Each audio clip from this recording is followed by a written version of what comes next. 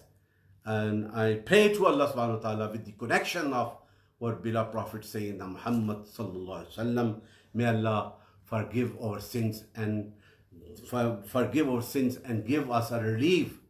This contagious disease nowadays spreading all over the world, and all the humanity are in a fear conditions. So that is the only connection. If we make our belief strong and back to the Allah subhanahu wa ta'ala, forgive our sins and give us a relief, definite a time will come. Inshallah, somebody will make a medicine, it gives the relief. That is due to the Allah's blessing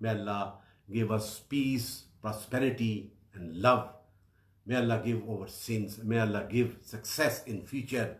And may Allah give us opportunity to recite the Quran Pak and to understand the meaning of the Quran, the glorious words, the last testament for the betterment of the humanity. That is only the Quran